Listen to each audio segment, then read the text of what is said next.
Most business relationships don't fall apart because somebody's bad at their job or they dropped the ball. They tend to fall apart because the two parties aren't actually being honest and transparent and vulnerable with one another. So, in this episode of Humans of Growth, I'm joined by Scott Armstrong, the CEO over at BrainRider, to talk about what it takes to make a business relationship actually work, especially in the context of agencies partnering with brands and businesses. We're going to talk all about trust, hard conversations, losing deals, winning clients back, and why the best way to grow is often not to sell harder. So, that being said, let's dive into today's episode. Scott, welcome to the show. Hey, Allie, thanks for having me on. So, Scott, I introduced a little of the professional side of you, but in a sentence or maybe a story, who are you as a human? What is bringing you joy right now? You know, I'm 57. We were just talking about that in the warm up, and I am having more fun professionally and personally than ever before in my life. So I'm an agency guy and a marketing guy with 35 years. It's a 35-year career of like mistakes, disasters, and hard-won learning. I've been blessed by working with amazing global clients and amazing smaller local clients. And most importantly, my business partner over the past 20 years, who I love and adore and constantly learn from, he and I still get along after this whole journey. Okay. Nolan Lashasser, and Nolan's one of the best listeners and one of the best strategists I've ever seen in action, which was not my skill set. I come at it from a business development account guide perspective. Okay. And then I love on the side, I look at my work life as an adventure and I look at my personal life as an adventure. So on the side, I'm a long distance motorcycle adventure guy, a backcountry ski guy, basically anything that means that I'm unlikely to come back from a PTO. Okay. I love it. So pivoting a little bit, that's you. Now tell me a little bit about BrainRider, because you're not necessarily a traditional-ish agency.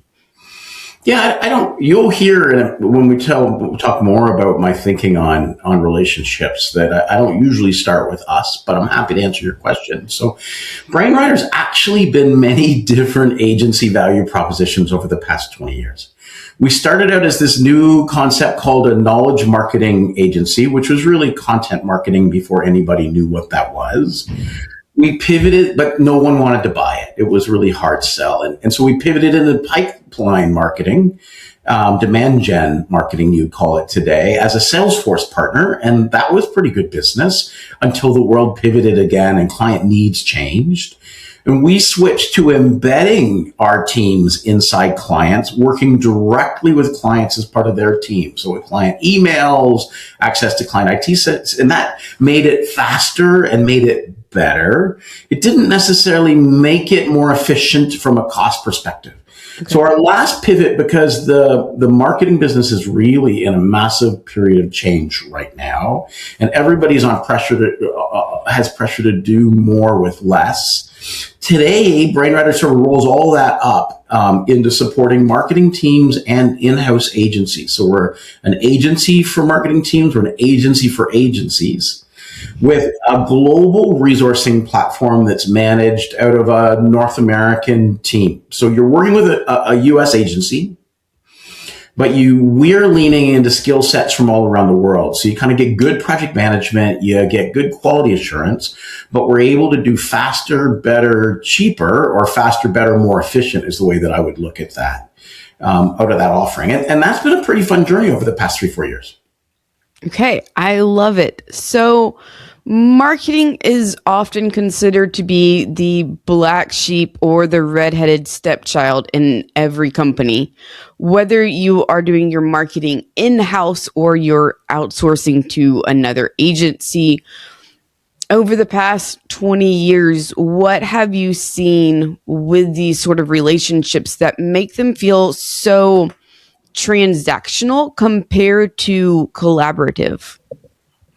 Yeah, I was actually just out at a dinner last night with some former clients and partners, and one of the topics that came up is the the perennial conversation about the split between marketing and sales, where sales sees marketing as an expense and marketing Yep. sees sales as underperforming on the revenue front, right? That's a classic friction.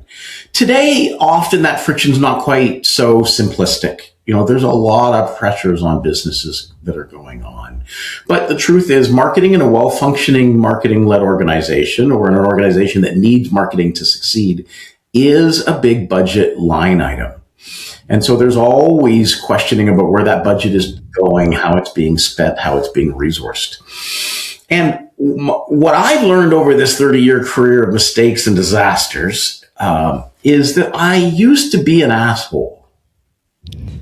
Okay. Sorry for the profanity, but it's very descriptive of who I was as a young agency shark, right? Where the conversation was all about me. So when I was early in my career, I had lots of success, but my self-orientation was running really high.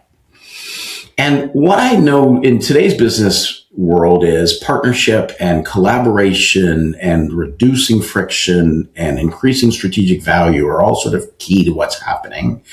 And the how to get there, I've sort of summarized as I no longer try to win the answer. I really focus on winning the question, which is better understanding, better discovery, better empathy for my client situation, whether that's internal teams that we're collaborating with. So where is sales coming from? What does sales want us to know? What is sales really trying to tell us? Or my marketing clients, so what are the challenges they're facing? What are they saying out loud? What are they not saying out loud, and why? And how can I build enough trust for them to get there? Ooh, I like that. And that, I think, starts at the beginning of the relationship, whether you're coming in as the new agency or you're coming in as the new CMO. How can, for the first 30 days or the first negative 30 days, you go in and ask really good, really deep, really intentional questions? The question with that is, how do you get the actual truth and not just the pretty sparkles on top? Yeah, I think you start building that trust before you're hired. Mm-hmm. It's always been about fit between agency and client. It's always been a fit between sales lead and marketing lead.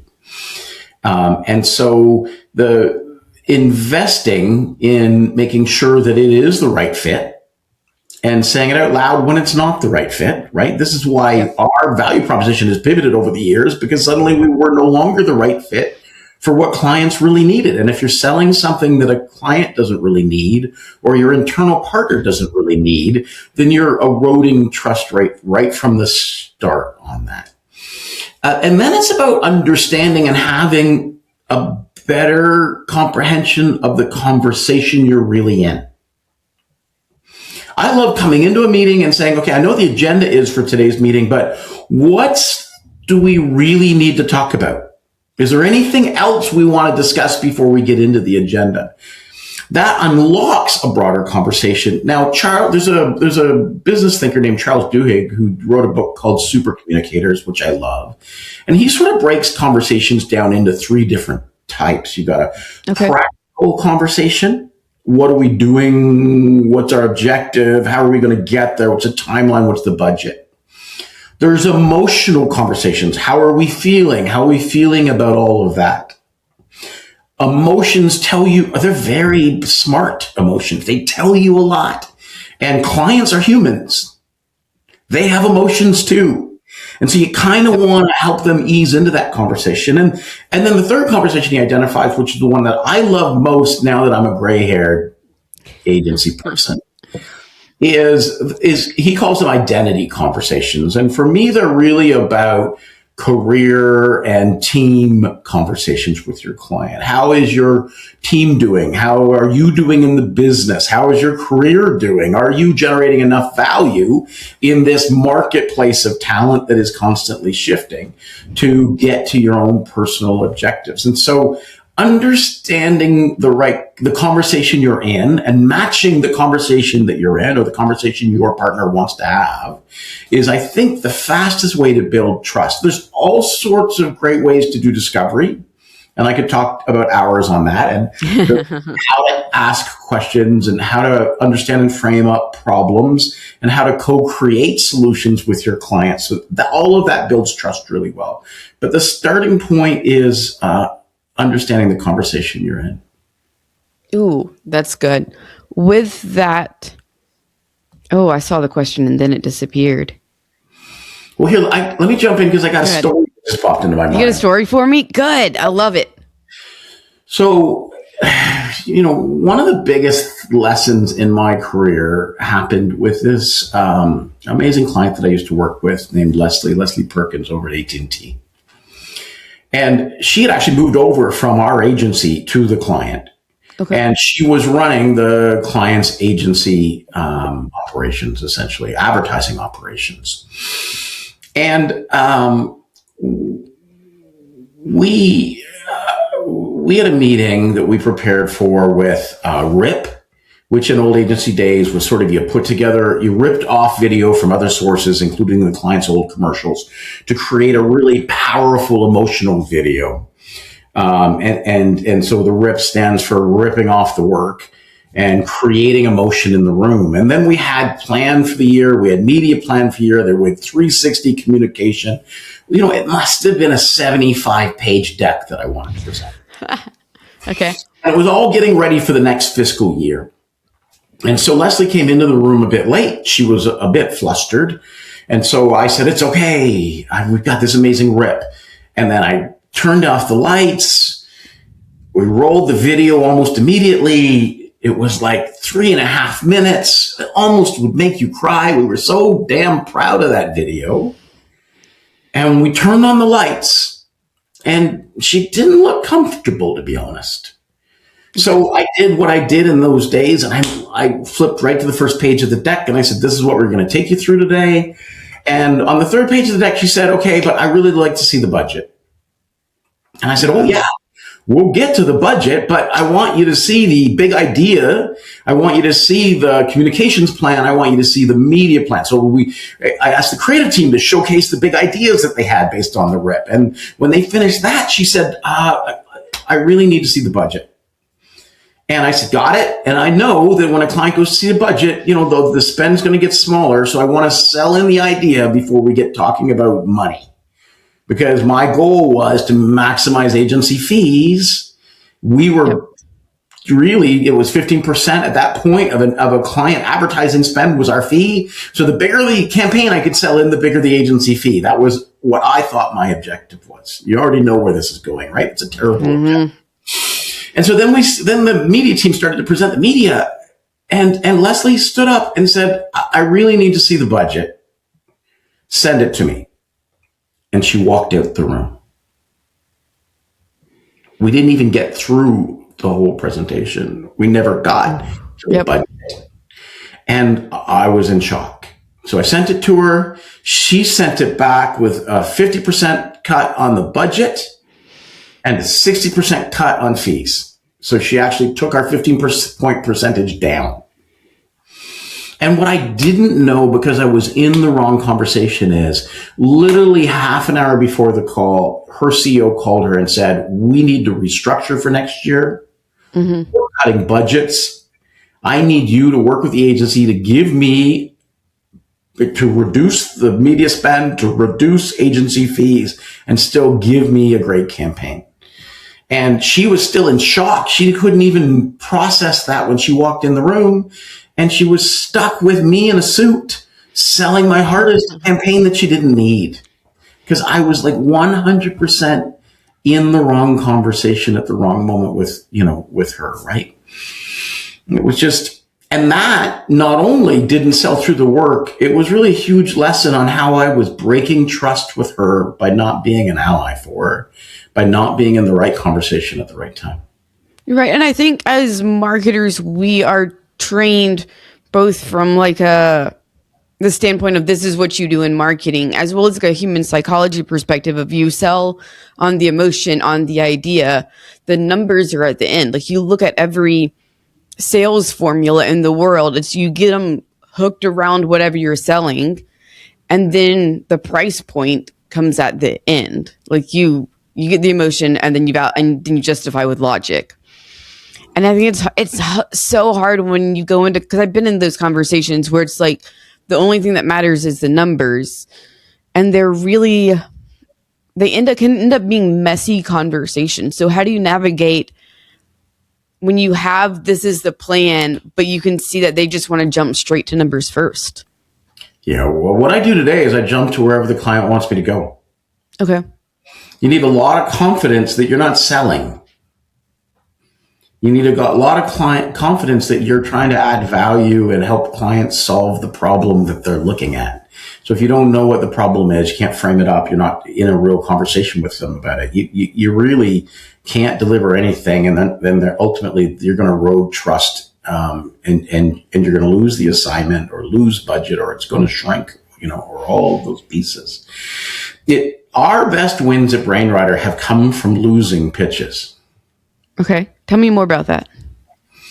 So we're not the slickest firm. We're not the global. We're not the biggest firm. This is what I look like in a pitch meeting. And Nolan looks a lot like me, right? So we are in many ways a very untraditional partner to choose. But we've leaned hard into this concept of being an ally with our client, which is understanding them better, and trust as a growth engine, as a philosophy, not as something that happens, but actually as an approach. And that comes from Nolan's ability to really do amazing questions and then frame up the answers to those questions into a problem frame that clients say, oh, that's smart. And it's a real win when the client starts using that problem frame as their own. Like, okay, what we really need to go do is figure out the budget and still deliver a great campaign instead of this over-the-top production campaign from AT&T that you were selling, right? And it's playing the long game as a client partner, even before they're your client. So don't get frustrated by the fact that they're not ready for you right now, because that would make the world's worst assignment. You only really want to work with people when they do need what you can do. Hey guys, real quick, this episode is sponsored by Parison Network. Parison Network is a matchmaking service that connects businesses to marketing agencies that will actually get you results.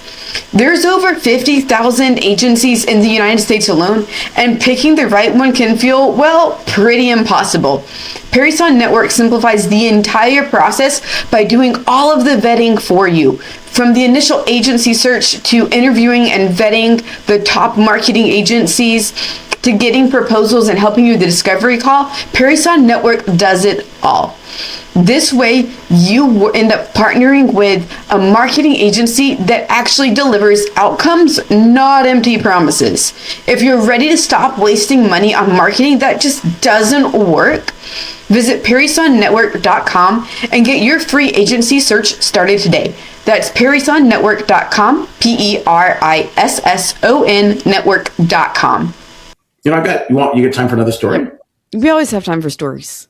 Okay, so I can't name the client on this one, but it's a big West Coast social media company, and they helped teach me a lesson on a pitch that we lost. So Noah and I had built BrainRider's business over almost a decade, the old-fashioned way. We were brought in by a client we already had worked with. They asked us to do some stuff that was a little outside of our wheelhouse, but we learned how to do it. We really invested heavily in making all of those early projects a success, and we had invested heavily in the relationship we had with them because it was already amazing. It wasn't about big ideas. It was no drama. It was no heroics. We just were doing good work, and it was building trust beyond him into the teams that he was working with internally.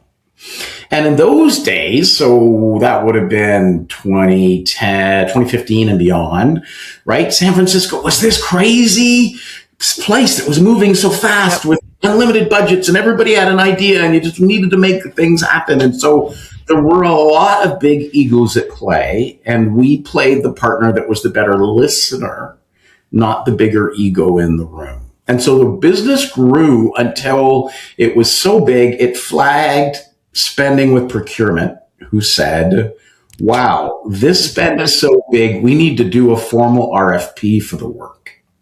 Okay. Which is a long list of agencies and vendors and consultants, and then a shorter list. And then because we were the incumbent, we were one of 4 or 5 that sort of made an actual pitch.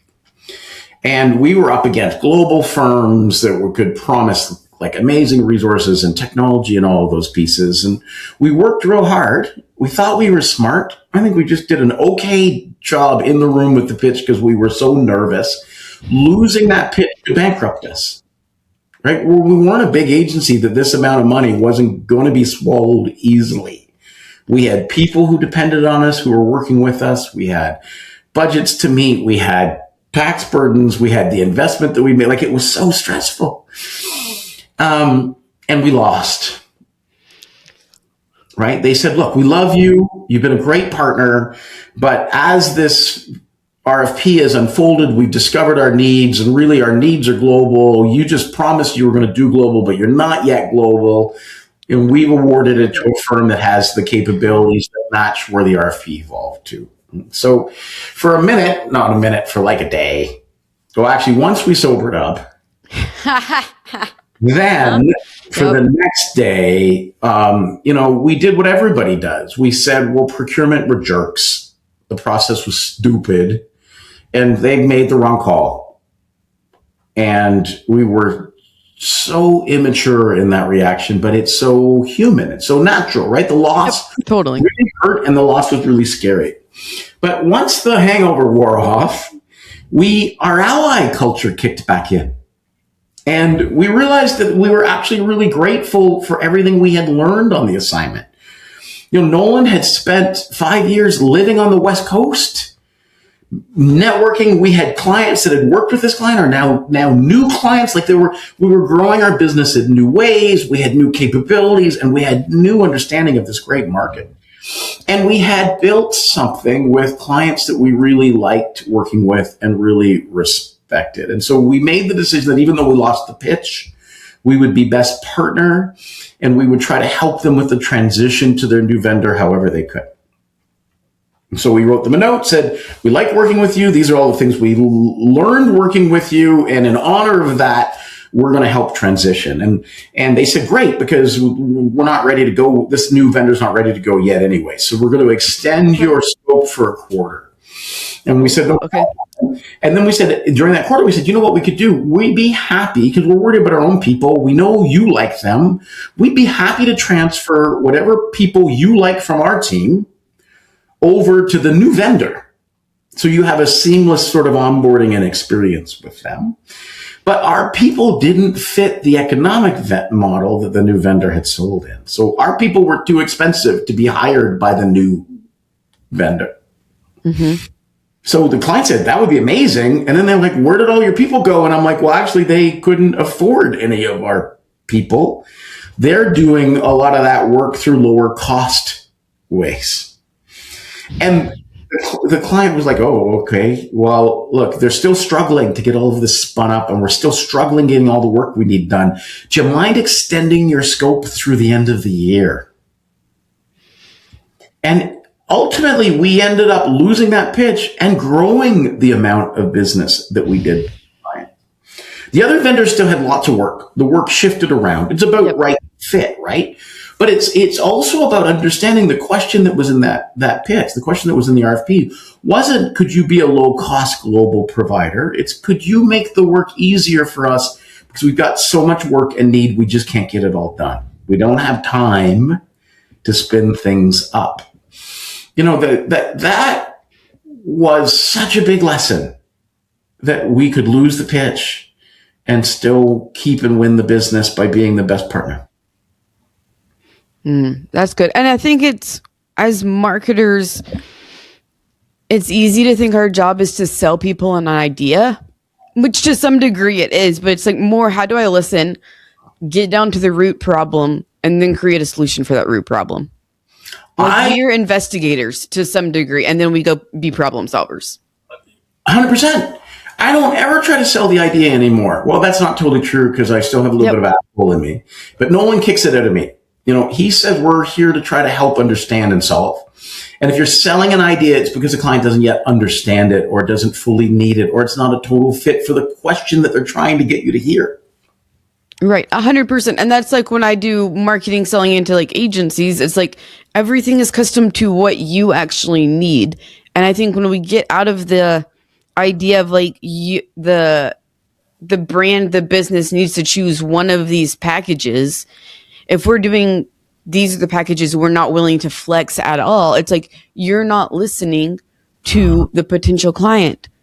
And they see that from day one, and they then treat you as a transactional vendor. Bingo. You know, I think a lot of smart agencies stall, not because they're not great. They're not creative or have great ideas or work hard or care, but it's because the agency model has defaulted to this self-oriented behavior. You know, if you look at an agency pitch deck, it's all about us. Yes. Oh my God. Yep. I've literally given pitches where I've had a 90-minute pitch with the client and I spoke for 85 minutes, telling them why they should hire us, right? And that is a selling mindset. It's a business development mindset that's classic, but it doesn't fit today. It worked great when I started out in the 90s. Yeah. Right? Because clients didn't know what they need. They didn't have as much experience in the area. The strategies weren't as sharp. It wasn't moving as quickly as it moves today. It wasn't digital. I was doing on-film TV commercials and the direct mail packages. Right? And so we're in a different world. I've really had to evolve with that world. But more importantly, we're in a much more collaborative world. And so I think agencies that are struggling to grow are having the wrong conversations at the wrong time. And I know in your methodology, you're a big believer in that. They're really trying to prove their expertise too aggressively as opposed to better understand the client so they can build trust. And they're talking themselves, they're selling to themselves, and they're feeling good about it, but not winning pitches. You know, I think you should be doing fewer pitches with more effort in those pitches. And even better would be less competitive pitches, right? If you've already built enough relationship that a client approaches you with a project, yeah, that's a win. It should be like upsells, and I don't like that phrase, but should be relatively easy for agencies. They already know, like, trust you, as long as you're matching what their actual need is. If you're actually listening to them, it shouldn't be that hard. And, you know, you can discover a lot. Like, well, the agency advantage is you have an outside perspective. So you're not drinking all of the Kool-Aid. Right. You're sipping the Kool-Aid, thinking about it hard, trying to figure out where you could make the Kool-Aid a bit better. Right? And so part of the growth is understanding where the gaps are and what a client's currently doing, or what the threats are and what the client's currently doing, or what some of the opportunities are, and not selling them. Don't say, hey, I figured a product your business needs that you haven't thought of yet. That product idea or communications idea or whatever you want to sell to your client came from an insight that you have that probably isn't 100% right yet anyways. So better to slow down and have a conversation with your client about the insight and say, hey, the agency team's been thinking, you know, what we really notice is that you're starting to do super well in Texas. Do you have any ideas yet why, you're on fire in Texas and you're really not on fire up north, right? Oregon sucks. Texas is great. What can we learn from that? Do you want me to set up a moderated session where I sort of do some brainstorming with you in the room and some of our people and see if we can dig deeper into what's going on? That's growing business. Yep. Soon as your 100%. client feels like, or your partner, like whether you're marketing to sales or agency to client, soon as they feel like you're more interested in being useful than being right, Yep. you build trust. And as soon as they think you want to be right and convince them of something, you start to erode trust. And the business growth engine, the relationship growth engine is trust for sure. Right. 100%. So let's say you're 6 months, a year, 2 years into the relationship, and you're feeling like the relationship's transactional, whether you are head of the marketing department internally or you're the external agency. How do you go about having the reset conversation to be like, hey, we don't want to be here as your vendor. We're here to be your partner. Yeah. That question is all about you still. I don't want to be your vendor. I want to be your partner. That's me as the agency, all about myself. I think what I would say is, tell me about how the relationship is going. No relationship is perfect, and we've been having some friction. And I call that moments of truth conversations. And moments of truth conversations in a relationship are really hard, whether it's your kids or your dog or your partner, or in business, whether it's your colleague, your boss, the people who report to you, or your partners, your clients or internal partners, right? Moment of truth conversations are very emotional. And when your emotions kick over, when my amygdala, wherever it is in my head, kicks in, I'm huge. I'm a super emotional guy. You probably even tell in the interview. I'm a super emotional guy. And when that kicks in, my fight or flight really shows up. I literally have stood up from a client meeting and walked out when I got upset. Now, I was 27 and let's, myself back then. I did wear good suits though. Like that emotion, you need to let it flood through you while you're having first of all, you can anticipate it. Things aren't going perfectly. They never are. We're probably going to have a hard conversation. And when we have a hard conversation, I'm going to feel a little attacked and I'm going to react to that way. So I already know this. So lovely thing about doing over all of these video calls is you can just leave stickies beside your monitor that just says breathe, take 10 seconds and slow down. Yep. So the fight flight hormones sort of flow through your system, and then get curious. Say, wow, okay, you're not happy with our work right now. That's probably why it's not feeling great from our perspective as well. Thanks for sharing. It's probably even hard to share it, but let me tell you how much I appreciate feedback. And I should tell you a story about how I met Nolan, because it's right on that point. But I really appreciate feedback. I want to know more. So I'm just going to slow down, be quiet for a bit. Can you spill a bit more about where it's frustrating? Not about me. I'm taking accountability for the problem. I'm going to take accountability for the change that will fix it. But I really want my client to take accountability for saying out loud the things I'm going to need to know to fix it. I like it. So we're going to pivot 20, 30 degrees. And you've been in marketing long enough that you've seen the good, the bad, the ugly across all different aspects of marketing. So how do you feel about some rapid fire questions? Shoot. Okay, so here's my caveat. We've just started to add this segment into the show. People are good at the fire part, they're not good at the rapid part. So first thing that comes to mind, even if it doesn't necessarily make sense, you don't have to justify it at all. You ready? Done. Number one, the most overrated marketing channel right now. Podcasts. The most underrated marketing channel right now. Live conversations. If you had $20,000 to grow a business today, how would you spend it? Better understanding the problem. If you had to start a non-marketing business tomorrow, what would it be? Septic. I live in the country. What's one marketing hill you will die on? Winning the question. Better listening. What's the best marketing campaign you've ever seen?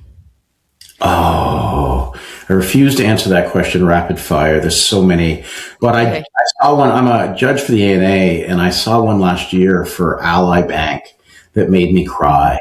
It was real live footage of customer service reps able to give a $5,000 grant to needy customers as they called in. Wow. I love that. It was great for the internal team. Their name is Ally on your side, and it was stunning work. The agency had built they did it for Banksgiving instead of Thanksgiving. Okay. And the agency had built a big concept around it, but the in-house team executed that so brilliantly with footage of real reps. It made me literally cry. That's an awesome commercial. So, Scott, thank you so much for coming on the show today. If people want to connect with you further, what's the best way for them to find you?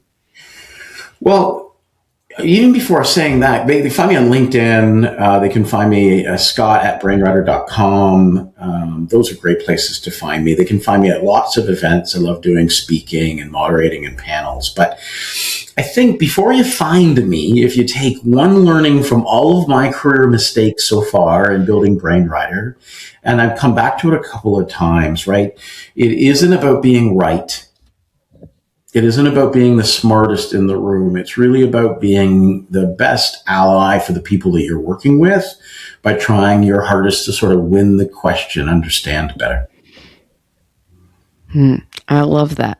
And if you like that answer, call me up. Like that I want to hire you or work with you or partner with you or celebrate who you are, because I think that's just something that we all need right now, right? It's just a bit more empathy and understanding as the world as a whole, in business and in life. Awesome. For everyone tuning in today, thank you so much for joining, and we will catch you on the next episode of Humans of Growth. Thanks, Allie.